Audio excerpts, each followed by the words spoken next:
Alfred Dunlap had ridden the same stretch of red dirt road for 2 years running, passing the old Finley homestead every single morning without so much as slowing his horse. And it was the curl of pale smoke rising from that chimney on a cold October dawn in 1882 that finally made him pull back on the reins and sit still in the saddle long enough to wonder why he had never stopped before. The road ran between the town of Harlan Creek, New Mexico Territory, and the cattle operation Alfred worked for, a sprawling outfit called the Double Bar Ranch owned by a man named Theodore Greer, who had more land than patience and more cattle than either. Alfred had been making the ride since the autumn of 1880, when he hired on as Greer's lead trail hand after drifting down from Colorado with nothing but a bedroll, a good horse named Poe, and the quiet, settled kind of grief that comes when a man has buried the last member of his family and found himself with no particular reason to stay anywhere. He was 31 years old, broad through the shoulders, with dark hair going just barely silver at the temples and brown eyes that most people found difficult to read, which suited him just fine. The Finley homestead sat about 3 miles outside of Harlan Creek on the left side of the road, set back far enough from the track that the house looked small and deliberate, like something that had decided on its own to grow there from the sandy soil. There was a barn that had seen better days, a vegetable garden that appeared to be fighting the New Mexico climate with more stubbornness than success, a chicken coop, and a well. The house itself was modest adobe with a covered porch that ran along the front, and whoever lived there had hung dried wildflowers in bunches from the porch beams. Alfred had noticed the flowers on his very first ride past, 2 years ago, though he had not thought much about them since. They were simply part of the landscape, like the juniper trees and the red cliffs and the road itself. But the smoke that October morning was different. It was not the first time he had seen smoke from that chimney. He had passed the place in all seasons and all weathers, and the chimney had always told its quiet story. What was different on this particular morning was that he saw the smoke and then, almost simultaneously, heard a sound that did not belong to any peaceful morning, a sharp crack of timber giving way, followed by a woman's cry that was cut off almost before it started, as though whoever made it had immediately decided it was not worth completing. Alfred stopped Poe without thinking about it. His hand on the reins was purely instinct, the way a man reaches for his hat in a sudden wind. He sat there in the cold morning air listening, and when he heard nothing further for about 10 seconds, he almost touched his heels to Poe's sides and rode on. He had learned, in his years of living near other people without truly being among them, that getting involved in someone else's trouble was a choice that had to be made deliberately, not stumbled into. Then he heard it again. Not a cry this time, but something quieter and perhaps more alarming, a kind of methodical, frustrated muttering that a person uses when they are dealing with a problem alone and have decided to be angry at it rather than frightened. Alfred turned Poe off the road. The gate to the property was standing open, which he took to mean either that whoever lived here was not concerned about it or that something had prevented them from attending to it. He rode through and up the track toward the house, and as he came around the corner of the barn, he found the source of the trouble. A section of the barn's side wall had partially collapsed, the old adobe and timber giving way at the base, and a woman was standing in the rubble of it with a long piece of lumber in both hands, apparently attempting to prop up the section of roof that was now unsupported. She was not succeeding because the piece of lumber was slightly too short, and she knew it, which was what the muttering was about. She had not heard him ride up, or if she had, she was too focused on her immediate problem to acknowledge it. Alfred took her in quickly the way a man does when he needs information in a hurry. She was perhaps 26 or 27, with dark auburn hair that had come half out of a braid and was falling across one cheek. She was wearing a work dress in dark blue cotton with the sleeves rolled to the elbow despite the cold, and her arms were shaking slightly with the effort of holding the lumber. She had her bottom lip caught between her teeth. Alfred stepped down from Poe, looped the reins over the fence post nearest to hand, and walked toward the damaged wall. "You need something longer," he said. She startled so hard she nearly dropped the beam. She spun around and Alfred saw her eyes go to him quickly and then to the house, calculating the distance, calculating whether she could run. He had seen women do that calculation before out here, and it never failed to settle something unpleasant in his chest. "I'm not here to cause any trouble," he said, and he said it the way he said everything, without excess but firmly. "I was passing on the road. I heard the wall go. I thought you might need help." She looked at him for another moment. Her eyes were dark gray, the color of rain clouds building on the horizon, and they were intelligent eyes, the kind that were busy even when the face around them was still. Then she looked at the failing section of wall and back at him. "There is a longer piece of timber on the south side of the barn," she said. "Behind the water barrel. It should be long enough." Alfred nodded and went to find it. He located the timber where she said it would be, shouldered it, and carried it back. Between the two of them, her holding the damaged section steady while he positioned the new prop, they got the wall stabilized. It was not a permanent repair. The whole section would need to be rebuilt before hard winter hit, but it would hold for now. When it was done, she stepped back and wiped her hands on her apron and looked at the repair with the expression of someone who is not satisfied but has accepted a compromise. "Thank you," she said. "That would have taken me the rest of the morning alone." "It will need to be properly rebuilt," Alfred said, studying the wall's base where the rot had spread through the original timbers. "I know it," she said. "I have been knowing it."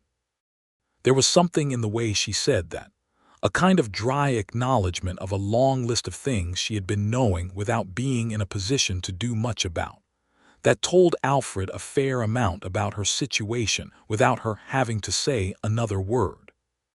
Looked at him again. The wariness had not entirely left her eyes, but it had shifted into something more evaluating and less fearful. "You ride the road," she said. It was not quite a question. "Every morning going north I have seen you." Alfred was surprised, though he did not show it particularly. "I ride for the double bar," he said, "Theodore Greer's outfit. I have ridden that road every morning for about 2 years." "And you never stopped," she said, and there was nothing accusatory in it. It was just an observation, precise and level. "No," Alfred said, "I never stopped." She nodded slowly, as though that confirmed something she had already understood. "Well," she said, "I am Lenora Finley. This is my place." "Alfred Dunlap," he said. He pulled off his hat, which was a thing he had not done reflexively with a woman in quite some time. "Ma'am." Something shifted briefly in her expression when he did that, too quickly for him to catch it fully. She turned and looked at the barn again. "Would you like coffee?" she said. "Before you ride on. It is cold this morning and you helped me." Alfred had not eaten breakfast. He had ridden out before first light because Theodore Greer wanted him to check on a section of the eastern fence line before the work day started, and there had not been time for the cook's biscuits. He told himself that was why he said yes. He followed Lenora Finley onto the covered porch and into the front room of the house. It was a comfortable space, not grand, with a fireplace taking up most of the north wall and a long table in the center that served as both dining and work surface. There were books on a shelf near the window, more books than he would have expected, and a rocking chair near the fire with a piece of mending laid over the arm. Everything was clean and ordered in the way that things are when one person has been keeping them up alone. She put the coffee on and he sat at the table without being asked, because she had gestured at it generally, and he was a man who did not need elaborate invitation. He put his hat on the table and looked at the books on the shelf while she worked at the stove. "You are reading Dickens," he said. She glanced over her shoulder. "I am reading him for the 3rd time," she said. "There is not a great deal else to do in the evenings." "No," he said. "I expect not." She brought 2 cups of coffee and sat across from him, which surprised him.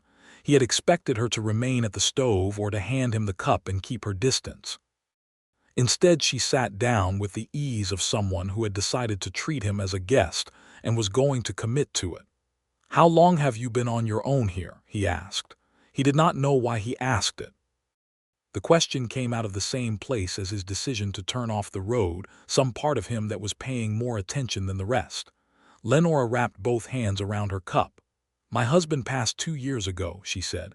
"October, almost exactly 2 years ago now." Alfred looked at his coffee. "I am sorry," he said. "His name was Thomas," she said. "He built this place. He was a good man and a terrible farmer." She said it without bitterness, just with that same precise honesty. "He died of a fever. It came on fast and went faster, and then he was gone. And I was here with a half-built barn and 40 acres I did not entirely know what to do with."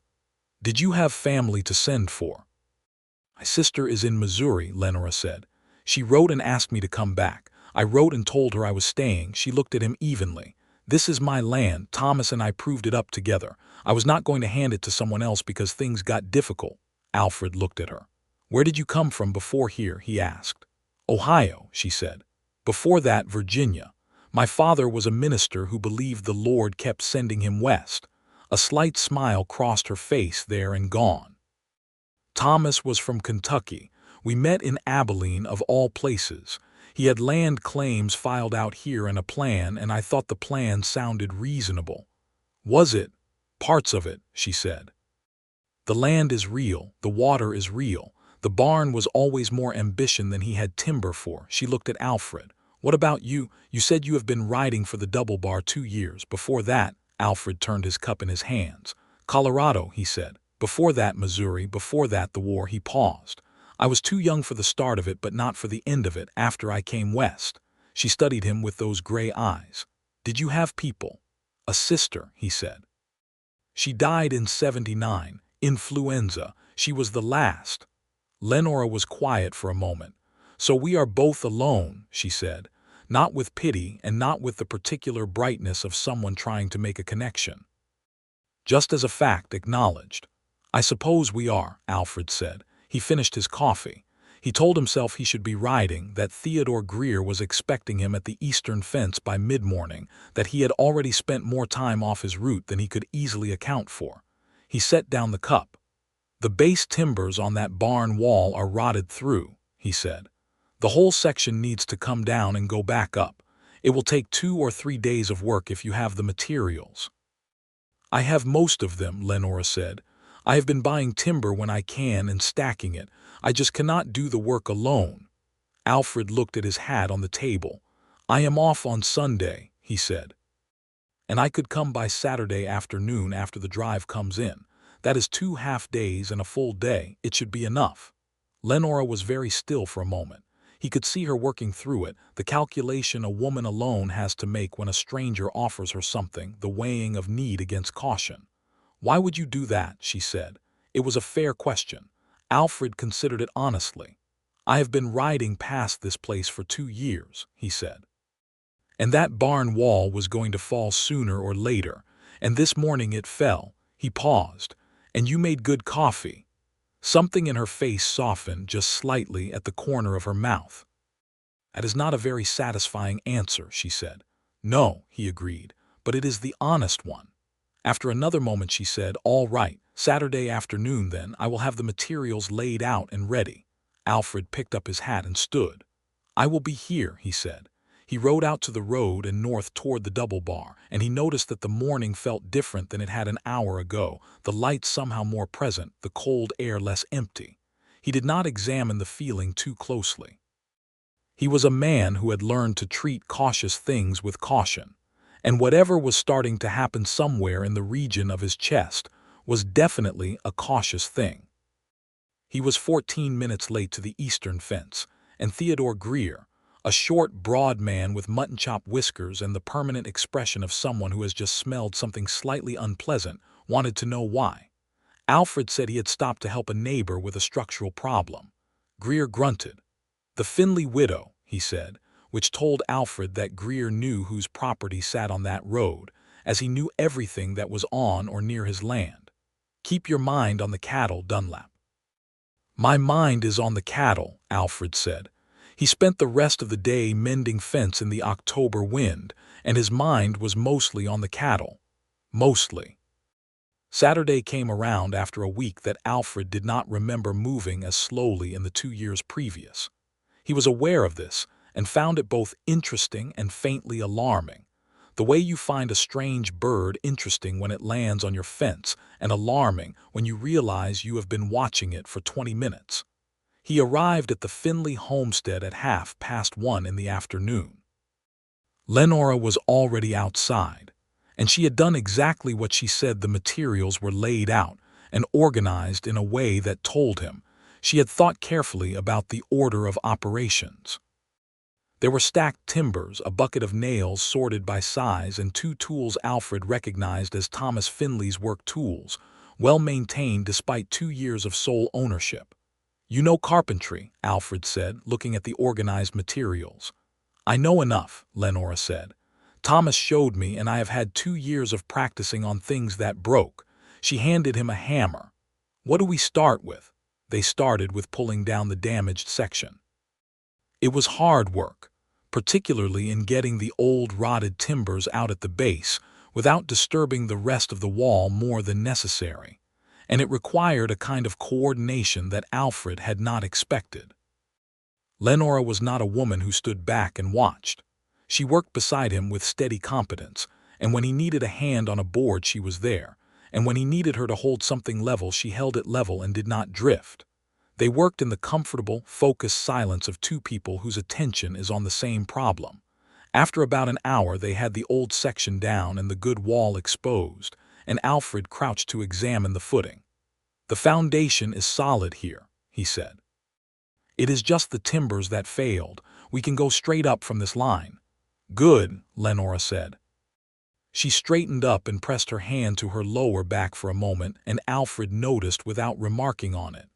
"I'll lift the heavy pieces," he said.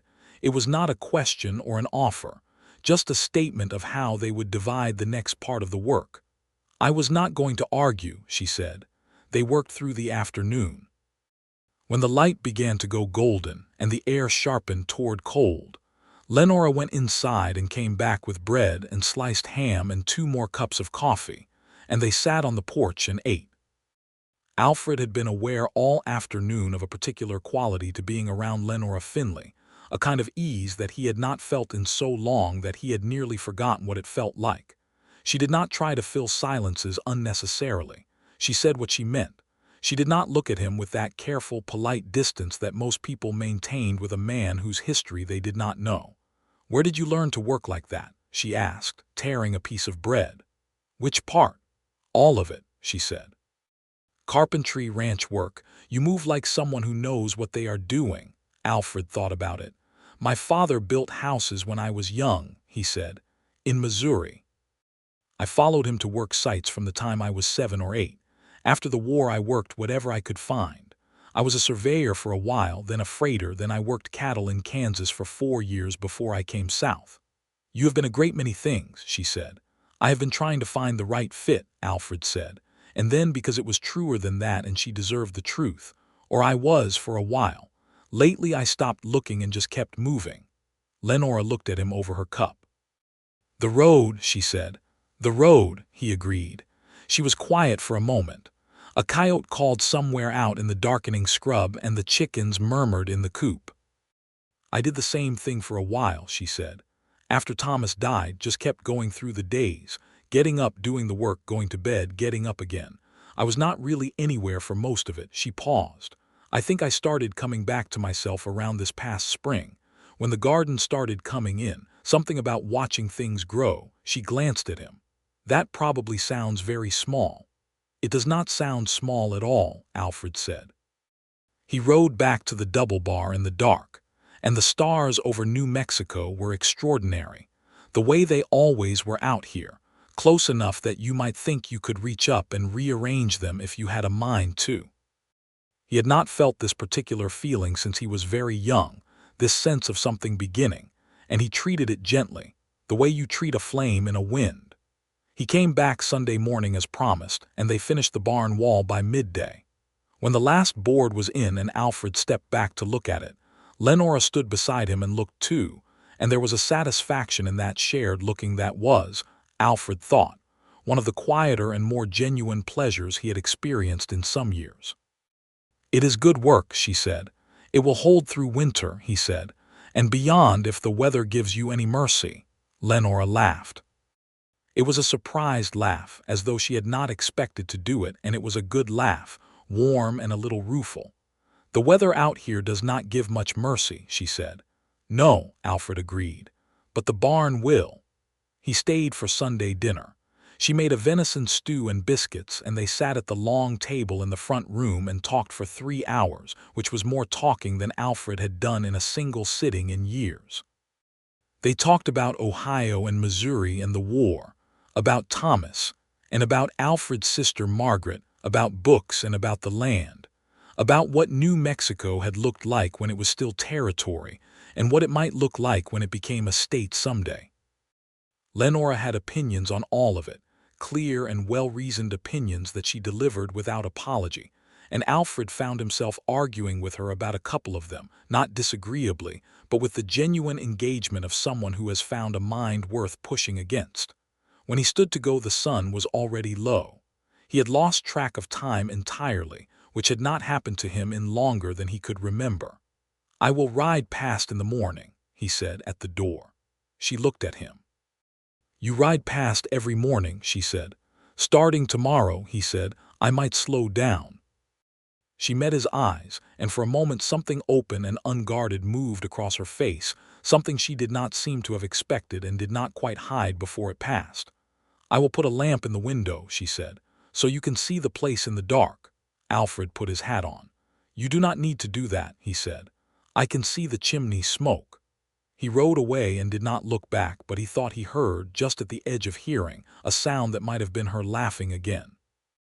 The weeks that followed were a kind of education in the particular pleasure of anticipation.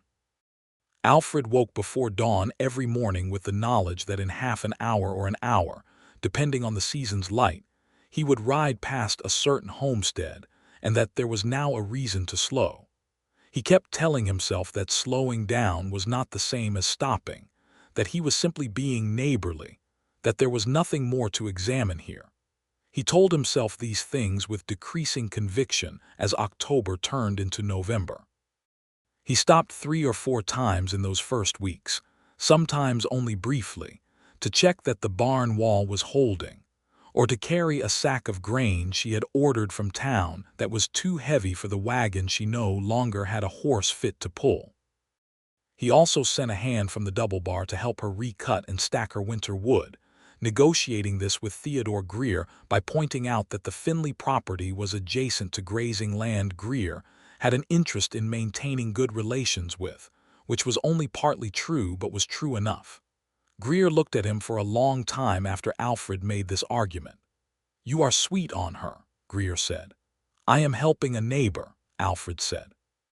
"Dunlap," Greer said, "I have not lived 60 years without learning what a man looks like when he is lying to himself. Go help your neighbor." Alfred went and helped his neighbor. In November he started going by on Sunday afternoons, which became Sunday dinners, which became the kind of event that he found himself thinking about by Thursday. Lenora cooked well and without fuss. She read widely and thought clearly. She had a dry, precise humor that she deployed without warning, and Alfred found that he was laughing in her company more than he had laughed since before the war. This was not something he had expected, and he did not know what to do with it, so he chose for the time being to simply let it happen, which was not his usual approach to anything. In early December, a man arrived at the Finley homestead. Alfred was not there when it happened, but he heard about it the next morning when he rode past, and Lenora was standing on the porch with her arms crossed in the cold and her expression closed in a way he had not seen before. He stopped and got down from Poe. "What happened?" he said. Lenora looked at the road for a moment, then at him. "His name is Clarence Webb," she said. "He is the man who runs the Harlan Creek Land Bank. He came yesterday to tell me that Thomas's note on this land has 3 months left on it, and that he is not certain I will be able to service it, and that it might be in my best interest to consider his offer to purchase the land at a price he described as generous." Alfred was quiet. He knew Clarence Webb as everyone in Harlan Creek knew him. He was a man who wore fine clothes and used long words and was almost certainly more dishonest than he was clever, which was saying something. What was the price he offered? Alfred said. $80 for 40 acres, Lenora said. Alfred's jaw tightened. That land is worth at least 400. I know it is, she said. Can you service the note? Lenora was quiet for a moment. The garden brought in more than I expected this fall, she said, and I have been selling eggs in town, and I have a bit set aside from what Thomas left. She paused. I think I can meet it. I will be very close. How much short are you? Alfred said. She looked at him directly. Alfred, she said, I am not asking you for money. I know you are not, he said. I am asking you how much short you are. Another long moment. About $40, she said. Alfred thought about the money he had been saving at the Double Bar, the wages that went into the Harlan Creek Bank because he had nowhere particular to spend them and nothing particular to spend them on. He had a little over $300 there, saved over 2 years. I can lend it to you, he said. We can write it down properly with a repayment schedule, whatever terms you think are fair. Lenora had gone very still. Why would you do that? She said. And it was the same question she had asked him about the barn, but with more in it this time. Alfred looked at her. He was standing about 6 feet from her in the December cold, with his horse at his back and the pale winter sun coming over the red cliffs to the east, and he was 31 years old and had been very alone for a very long time, and he decided that the honest answer was probably the only answer worth giving. Because I care about what happens to you and to this land, he said, and because I am going to keep caring about it and I would rather be of use. Lenora looked at him for a long time. He did not look away. All right, she said at last, but we write it down properly. I will repay you. I know you will, he said. They went into town that same afternoon, both of them on horseback since Lenora's mare Dottie was sound enough for riding if not for pulling the wagon. They stopped at the office of a solicitor named Hargraves who drafted a simple lending agreement while Clarence Webb's office, which was 2 doors down the street, remained unaware of the event. Alfred transferred the $40 from his account, and they signed the paper, and Lenora folded her copy and put it inside her coat. Clarence Webb made another visit to the Finley homestead in January, and Lenora met him at the gate, paid the quarterly installment in full, and told him that she was not interested in selling. He left with a smile that did not reach his eyes, which Alfred heard about from the postmaster, who heard about it from the woman who cleaned Webb's office, which was how most information traveled in Harlan Creek. Christmas came around, and Alfred spent it at the Finley homestead by invitation. He brought a bottle of brandy and a copy of Great Expectations, which Lenora had mentioned was the only Dickens she did not own, and she gave him a pair of leather work gloves she had stitched herself with careful, even stitches. They were the finest gloves he had ever owned, and he wore them until they wore out, which took nearly 2 years. After dinner, with the brandy poured and the fire built up against the December cold, Lenora sat in her rocking chair and Alfred sat across from her with his boots off and his feet toward the fire, and they talked until nearly midnight about everything and nothing, about what they hoped the next year would bring, about what they had learned in the years behind them. At some point Lenora said, quietly and without preamble, I do not think Thomas would have minded you coming here. She said it to the fire as much as to Alfred, and he understood that she was giving him something that had cost her some thought to give. He sounds like he was a good man, Alfred said. He was, she said. He was not you, but he was a good man. She glanced at Alfred and then looked quickly back at the fire. I did not mean that as a comparison. I took it as a compliment, Alfred said. She laughed and the fire crackled, and outside the New Mexico night was cold and clear and full of stars. In January, Alfred began to understand that whatever he was feeling was not a thing that was going to resolve itself by being patient with it. He had been patient with it for 3 months, and it had not diminished. If anything, it had the opposite problem, growing more present rather than less, filling in around the edges of his days the way water fills the low places in land after a good rain. He thought about the fact that Lenora was a widow 2 years out, and that this was not a long time, not by any standard he respected. He thought about the fact that she had built something here alone, and that she was fiercely proud of it, as she should be. He thought about the fact that she was 27 years old, and he was 31, and that they were both people who had been through enough to know the difference between something real and something convenient. He was riding home from Harlan Creek on a clear January afternoon, having delivered a freight order for the ranch, when he came to the Finley gate and stopped without entirely deciding to. The lamp was in the window, which meant Lenora was inside, and the lamp had probably not been put there deliberately as a signal, just as a matter of light, but he liked seeing it anyway. He knocked at the door and she opened it with flour on her hands, which meant she was baking. "I was just passing," he said. "You always say that," she said, "and you never are." She stepped back from the door to let him in. He came inside and sat at the table and watched her roll biscuit dough with a practiced efficiency, and after a while he said, "Lenora." She looked up. "I would like to ask you something," he said, "and I want you to know before I ask it that however you answer, nothing changes. I will still ride past every morning and stop when you have need of me, and I will not make things uncomfortable for you." She had gone still at the table with the rolling pin in both hands. "That is a very careful introduction," she said. "I wanted to be careful," he said. "Ask your question," she said. Alfred turned his hat in his hands. "I would like to court you if you would allow it," he said.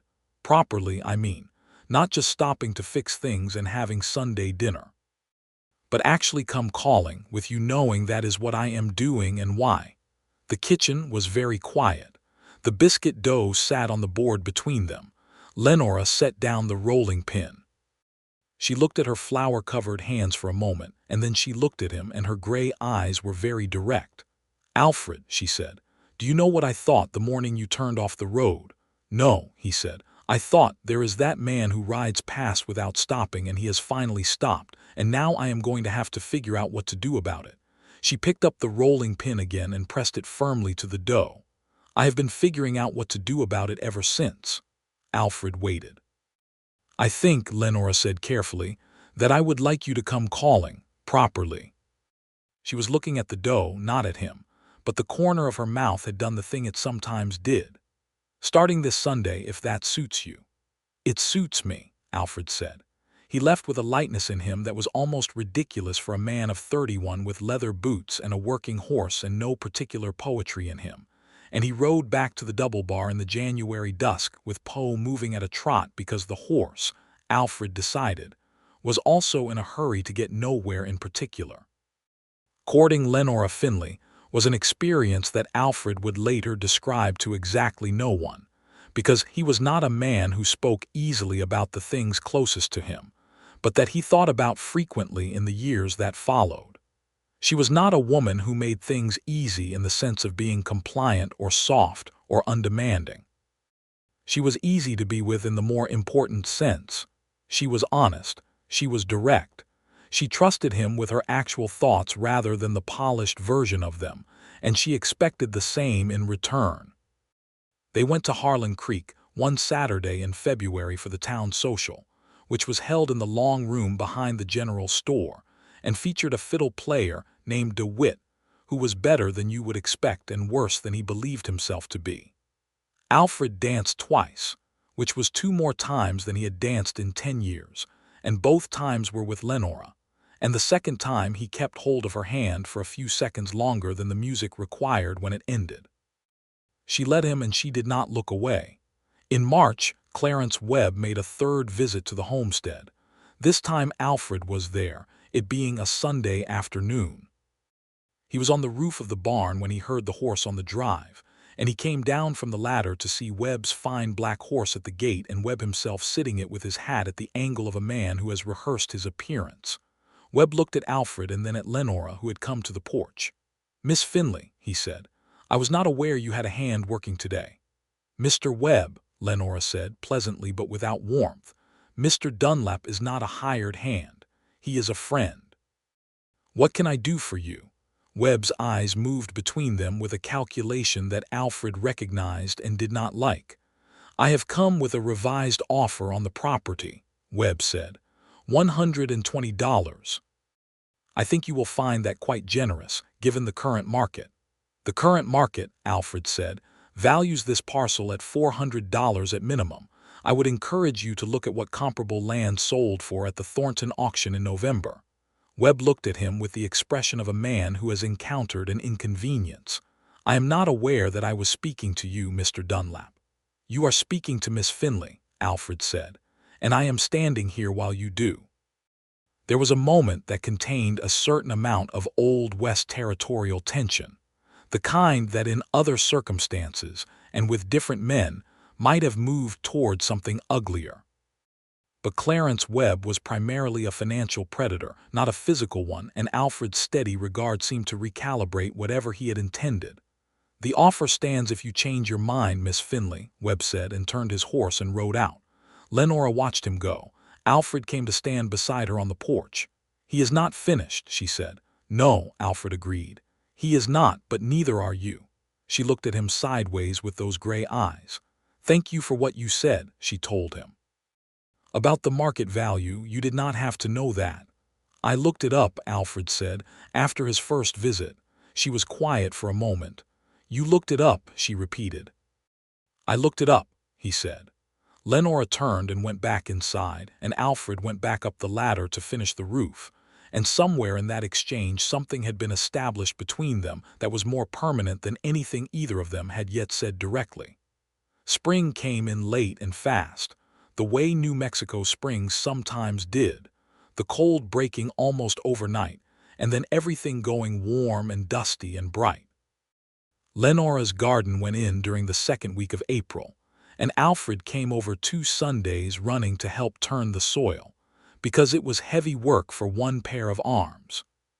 She planted beans and squash and tomatoes, and a row of sunflowers along the east fence that she said were for no practical purpose whatsoever, but that she intended to have anyway. By May the property had a different feeling. Alfred was aware of having become part of its rhythms, of knowing where things were kept, and how the water pressure at the well varied in the afternoon versus the morning, and of Lenora knowing these things about him in return, knowing that he took his coffee without sugar, knowing that he thought better when he was working with his hands, knowing that he went quiet when something troubled him, and that the quiet meant thought, not withdrawal. One evening in late May, they were sitting on the porch after supper watching the light go out of the sky. The sunflowers along the east fence were a few inches up, optimistic green spears pointing at the dusk. A whippoorwill was making its repetitive, earnest argument somewhere in the junipers. Lenora said, "I want to tell you something." She was looking at the fence, not at Alfred. "All right," he said. "When Thomas died," she said slowly, "I thought that was the last time I would ever have that. Having someone who belonged to me and to whom I belonged. Not because I am not practical, but because I know how rare it is to find a person you can actually be yourself with. I thought I had used up my share of it." Alfred waited. "I was wrong," she said, and now she turned and looked at him, and the last of the evening light was in her gray eyes, and she was not hiding anything. "I was very wrong." Alfred reached across the space between their chairs and took her hand, which he had not done before, and she let him, and her fingers tightened around his. They sat that way while the dark came in and the stars came out, and the whippoorwill kept making its argument, and the situation between them had moved into a territory that did not require words. He kissed her for the first time on a June evening when the air smelled of the pinyon pines that grew along the creek north of the property, and the lightning bugs were starting to come out, which they did for about 3 weeks in early summer before the heat drove them off. It was not a dramatic moment by any external measure. They had been standing at the edge of the garden looking at the bean plants, and she had said something about how the squash was overtaking the bean bed, and when she turned to look at him, he just did it, without ceremony. She put her hand against his jaw and kissed him back with a warmth and a steadiness that were entirely her, and when they stepped apart they were both quietly smiling. I have been thinking about doing that since February, Alfred said. I have been thinking about it longer than that, Lenora said, and went back to examining the squash.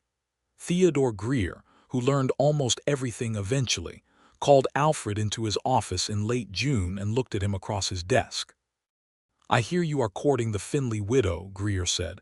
I am courting Lenora Finley, Alfred said. Greer's mouth twitched. What do you intend?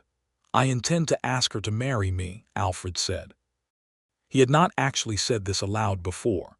It sounded in the air of Theodore Greer's office very clear and very definite, which was how things generally sounded when they were true.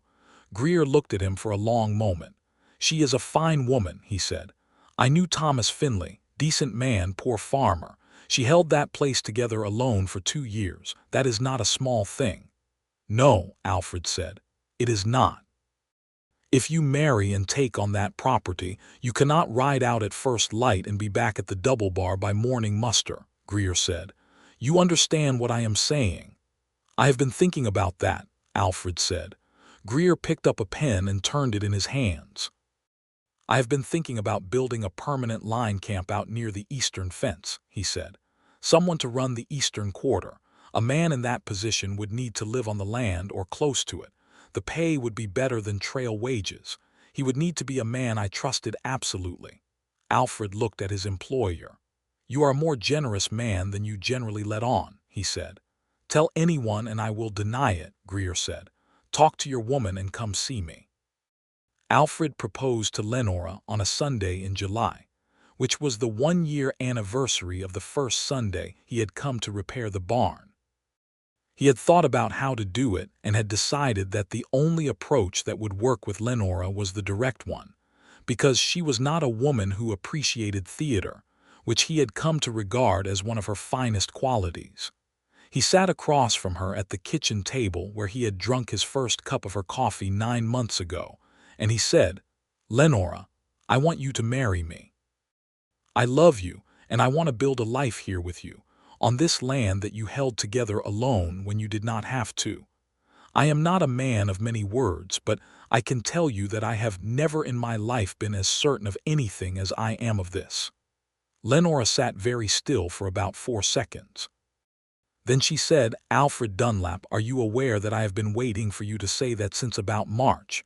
I wanted to be sure, he said. Were you not sure by March? I was sure by March, he admitted. I wanted to make sure you were sure. I have been sure, she said, with that precision that he loved, since the day you turned off the road. He reached across and took both her hands in both of his and held them. Her hands were work-roughened and capable, and they fit inside his in a way that felt correct, the way a perfectly made thing feels when it is used for the purpose it was made for. Yes, she said. My answer is yes. He had bought a ring in Harlan Creek, a simple silver band with a small turquoise stone set in it that the jeweler had made himself, because turquoise was local and right, which Alfred had thought was more fitting than diamonds from elsewhere. Lenora looked at it when he put it on her finger for a long moment, and then she looked up at him and there were tears in her gray eyes, which he had not seen before, and which she blinked away with a directness that was completely Lenora. It is beautiful, she said. You can change it, he said. I will not be changing it, she said firmly. Theodore Greer was the first person Alfred told because he needed to discuss the arrangement. Lenora's sister in Missouri sent a letter that was warm and startled in equal measure and announced her intention to make the trip west for the wedding. The preacher in Harlan Creek, a spare, serious man named Gideon Albright who had known Thomas Finley and who looked carefully at Alfred when they met, asked Alfred what his intentions for the property were. To maintain it and improve it, Alfred said. It was hers before it was mine. It remains hers. Preacher Albright nodded slowly. Thomas Finley would have approved of that answer, he said.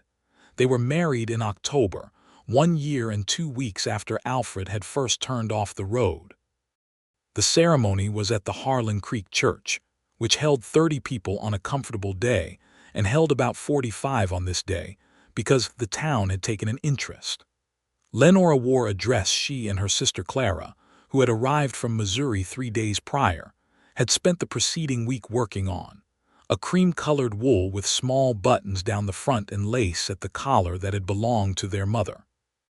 She walked down the narrow aisle on the arm of old Hector Morales, who ran the livery and who had known Thomas and who had told Alfred privately, the previous week, that if Alfred was not good to Lenora, he would hear about it. Alfred had told him that was fair. Alfred stood at the front of the church in his best coat, which he had bought new for the occasion in Santa Fe, and watched Lenora walk toward him. She was beautiful in a way that had nothing to do with the dress, though the dress was lovely. She was beautiful because of the steadiness in her, the uprightness, the way she moved through the world with the knowledge of her own worth. She was looking at him with those gray eyes, and there was nothing hidden in them, not on this day. He thought, briefly and without sadness, of the 2 years of riding past. Of all the mornings he had gone by that gate and not stopped, not wondering particularly what was behind it, not knowing that she was inside, managing alone, building something that would be worth building upon. He thought of the smoke rising on that October morning, the sound of the timber giving way, the particular cast of light on that day. He thought of how small the decision to turn off the road had seemed in the moment of making it, and how large it had turned out to be. Preacher Albright said the words, and Alfred and Lenora said theirs, and when Alfred put the ring on her finger, it caught the October light through the church windows and made a small bright point in the air between them. When Albright said they might kiss, Alfred kissed his wife, who kissed him back with complete sincerity, and the 30 or 45 people in the church made a sound that was equal parts approval and relief. The celebration after went on for most of the afternoon at the Harlan Creek Hall. DeWitt the fiddle player was there again and was in better form than February, and Alfred danced with Lenora 4 times, which was a personal record. Clara, Lenora's sister, was a bright, energetic woman of 32 with opinions about everything who declared Alfred suitable within 20 minutes of meeting him, which was the way Clara operated. Theodore Greer came and drank whiskey and shook Alfred's hand and bowed to Lenora with unexpected courtliness. Old Hector Morales danced with Lenora's sister and scandalized exactly no one. Clarence Webb was not there because he had not been invited. They spent their first night as a married couple at the homestead, which was the most obvious place to spend it, and which neither of them considered for more than a moment. The house was still the same house, but it had Lenora's warmth everywhere in it, and now it had Alfred's coat on the hook by the door and his boots beside hers, and this seemed to Alfred like an extraordinarily right arrangement. Clara stayed for 2 weeks and then went back to Missouri with a full account of the wedding and her assessment of Alfred, which she described to Lenora in a letter that arrived 6 weeks later as steady, serious, and clearly besotted with you in a way that he thinks he is hiding. Lenora read this passage aloud to Alfred at the dinner table, and he said nothing, which she took as confirmation. The arrangement with Greer worked out as intended. Alfred became the Eastern Quarter man for the double bar, which meant managing fence lines, water sources, and the cattle that grazed the eastern sections, and which kept him close to home rather than riding long routes. He was still out early most mornings, still familiar with the shape of the land before the day's heat settled on it, but he came home to the homestead in the afternoons and evenings and woke there every morning. The homestead changed in the first year of their marriage in the way that things change when a second pair of hands and a second mind are applied to them in earnest. Alfred rebuilt the chicken coop and expanded it, which increased Lenora's egg sales. He put in a proper drainage system around the barn so that the winter rains would not undercut the foundation again. He brought a good draft horse named Victor from a ranch sale in February, which meant they could actually use the wagon, which meant Lenora could get to town and back on her own without the all-day undertaking that the ride had been on Dottie. Lenora, for her part, had been selling produce to the hotel in Harlan Creek since the previous summer, and she expanded this in the spring. Adding honey once, she acquired 2 hives from a beekeeper who was giving up his operation. She kept meticulous accounts in a ledger she had maintained since Thomas's death, and she showed it to Alfred not because she needed his approval but because they had agreed to manage the finances together, which she found she liked in practice. "We are doing well," she said one evening, looking over the spring figures. "Better than I thought when we started the year." Alfred looked at the ledger. "The Eastern Quarter pay is regular," he said, "and the cattle market is steady. Another year like this, and we can look at clearing the loan from the bank entirely." Lenora looked at the ledger in a way that meant she was calculating. "If the summer produce sells as well as last year, we could do it this fall," she said. She was right. They paid off Thomas Finley's note on the land in October, on the exact anniversary of their wedding, which Alfred pointed out was not a coincidence in the least because Lenora had planned it that way. She admitted this was true. Lenora's name went on the deed clearly and without encumbrance, and Alfred's went beside it, and they stood in the land office in Harlan Creek and looked at the paper together. "Thomas would have liked this," Lenora said quietly. "Tell me something about him," Alfred said. Not because he was uncertain of his own place, but because he understood that Thomas Finley was part of this land and part of Lenora's history, and therefore part of the life they were building. Lenora thought for a moment. "He could not make decent coffee to save himself," she said. "I taught him 3 times. He never improved." Alfred looked at his wife. "Well," he said, "I make decent coffee." "You make excellent coffee," she said, and tucked the deed into her coat.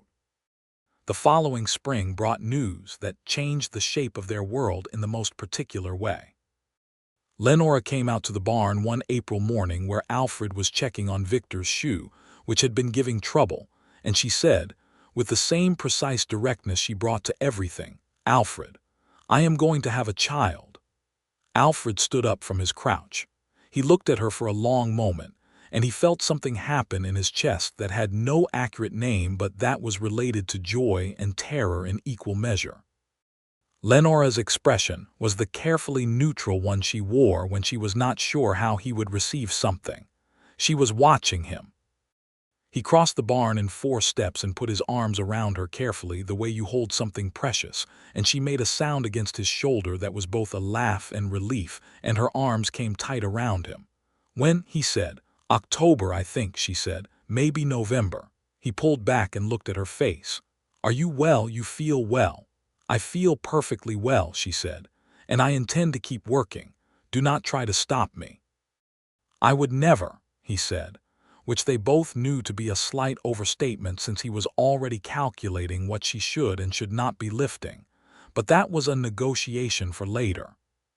Clara came out from Missouri again in September to help, because Alfred had written to her in May, and because Clara, once she made her mind up about a person, committed fully.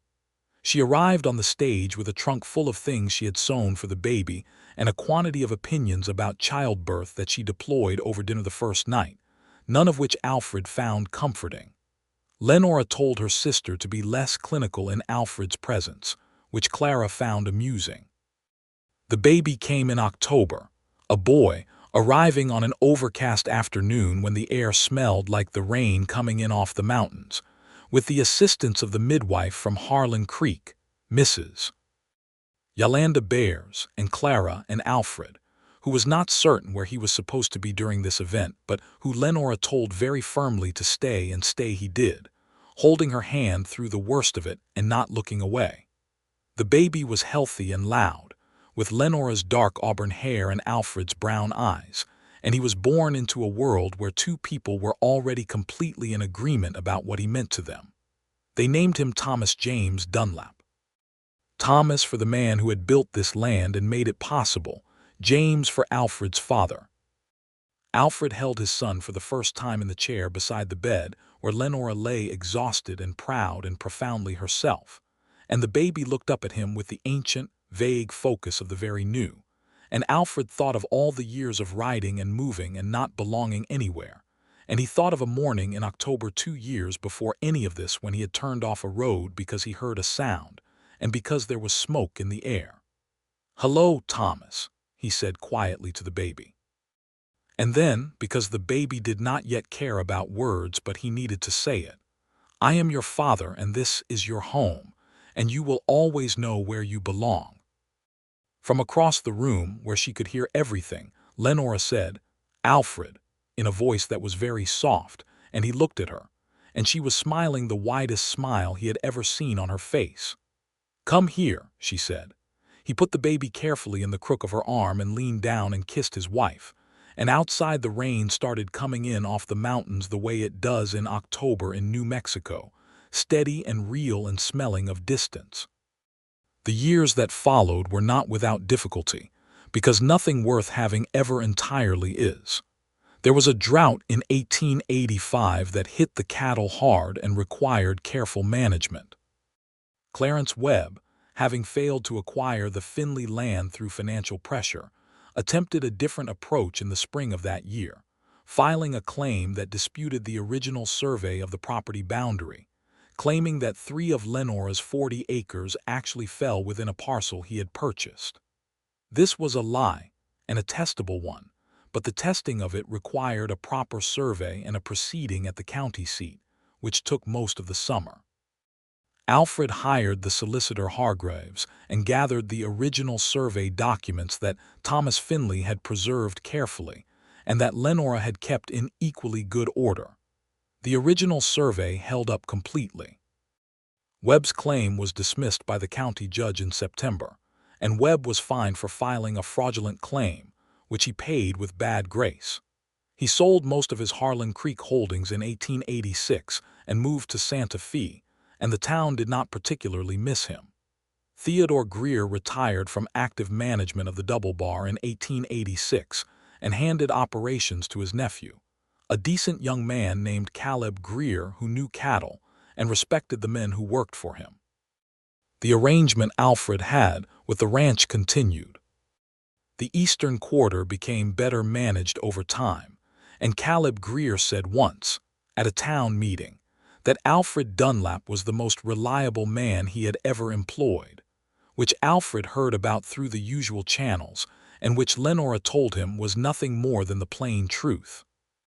Thomas Dunlap grew into a vigorous, curious boy with his mother's gray eyes, which had evidently been waiting in the family somewhere, and his father's steady quietness, which coexisted in him with a capacity for sudden passionate enthusiasm about specific subjects, currently including the creek that ran north of the property, the mathematics of fence geometry, and a book about bird migration that Alfred had brought back from Santa Fe.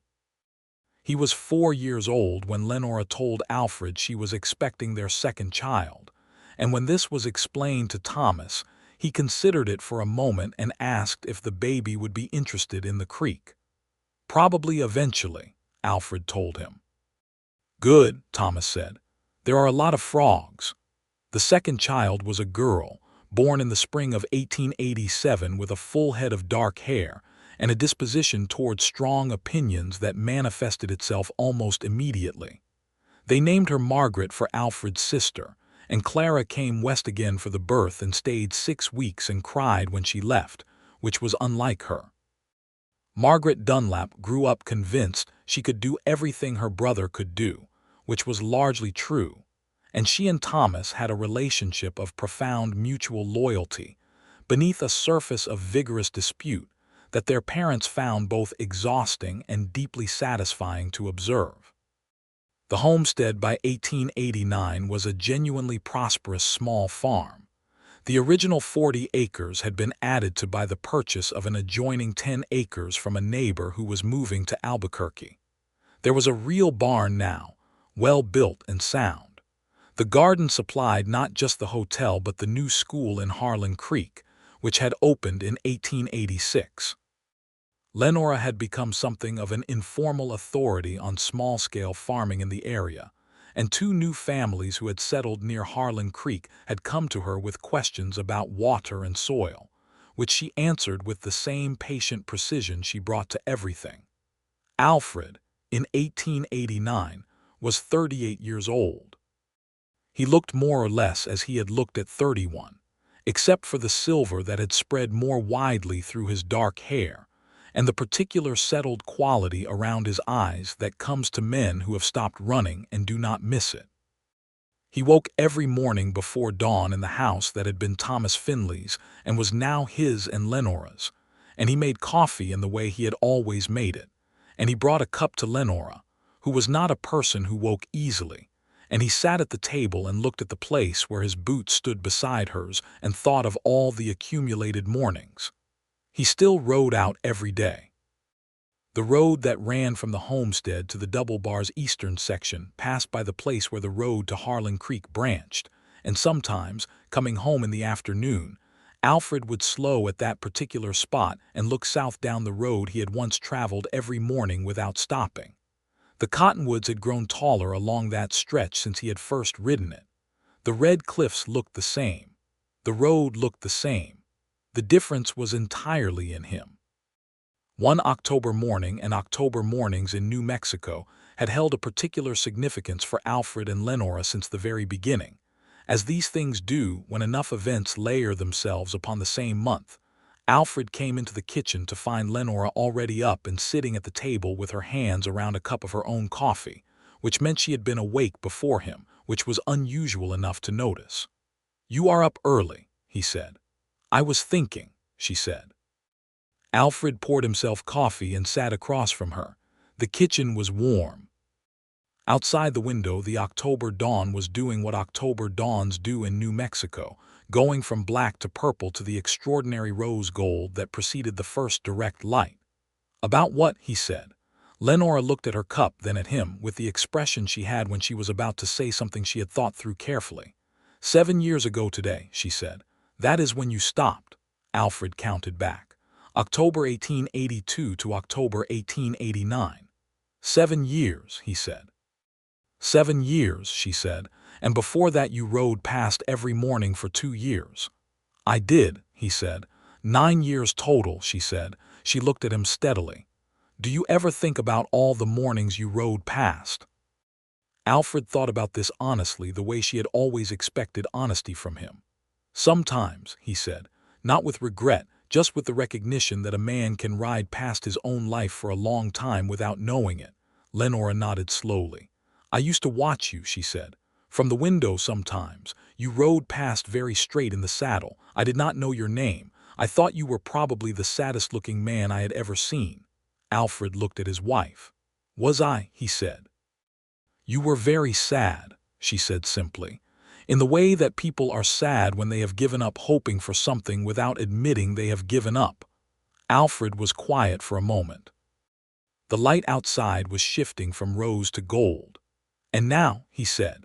Lenora set down her cup and reached across the table and covered his hand with hers. Her hand was work-roughened and capable and warm, and the turquoise ring he had put on her finger in the Harlan Creek church 7 years ago caught the first light coming through the window and threw a small blue-green point of color on the table between them. Now, she said, you are the least sad person I know. You are the most present. She squeezed his hand. You came alive when you stopped, Alfred. You just needed a reason to turn off the road. He turned his hand under hers and held it.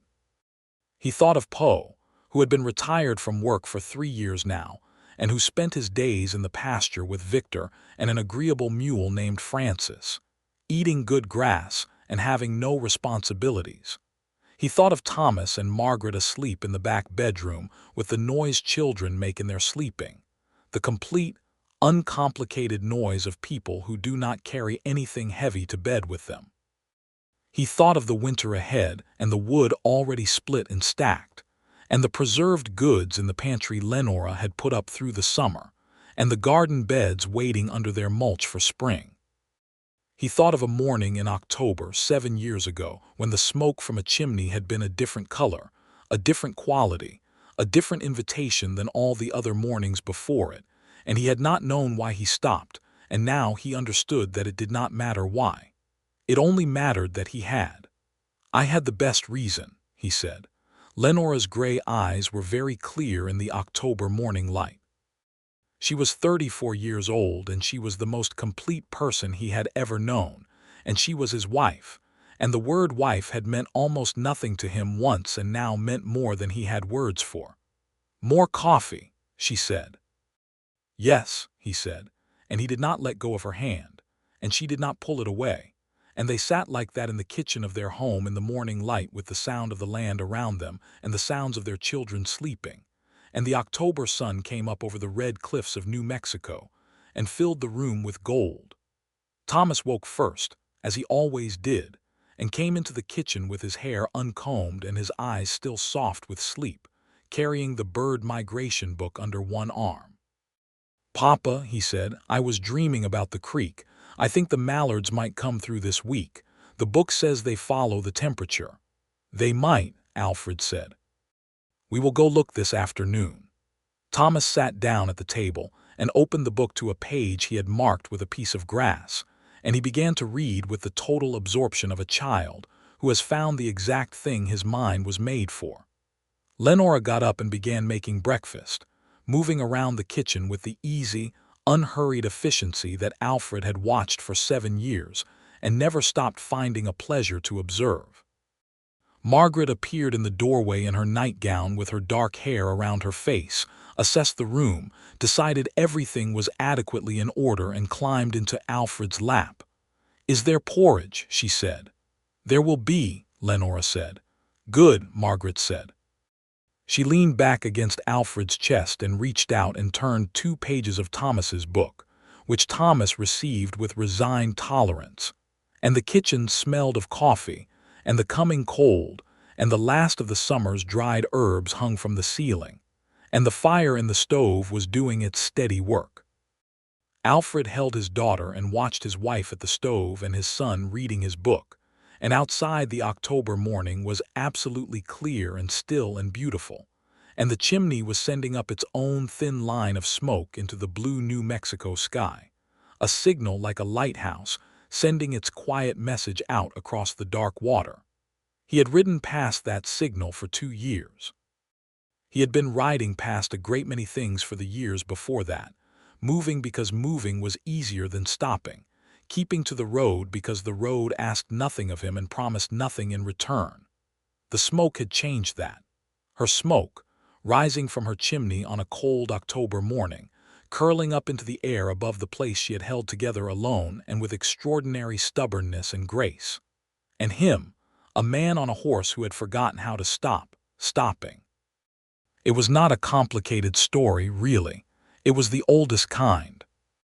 A person reaches a place in their life where they are very tired of whatever they have been doing that has not been working, and then something small and specific happens. A sound, a sight, a curl of smoke in the morning air, and they turn off the road. And if they are fortunate, if the world is occasionally as just as it should be, what they find when they turn off the road is worth every mile of what came before. The smoke was still rising when Alfred Dunlap stepped down from his horse 7 years ago, and it was rising now, and it would rise tomorrow morning, and every morning after that for as far ahead as either of them could see. And every morning he came home. Lenora set the porridge on the table and sat across from him, and their eyes met over the heads of their children, and in that look was everything that had ever passed between them, the barn wall and the coffee cup and the snow and the ring, and the dancing, and the difficult things and the easy things, and the long, comfortable evenings, and the way her hand felt in his and the way she laughed when she did not expect to, and 7 years of October mornings and the 9 that had come before them. She smiled at him. It was the particular smile she had for him alone, the one that had in it something of the woman she had been before he met her, and the woman she was now, and the clear-eyed recognition of what they had made together.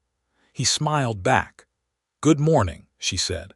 "Good morning," Alfred said, and the day opened up before them, ordinary and particular and completely theirs.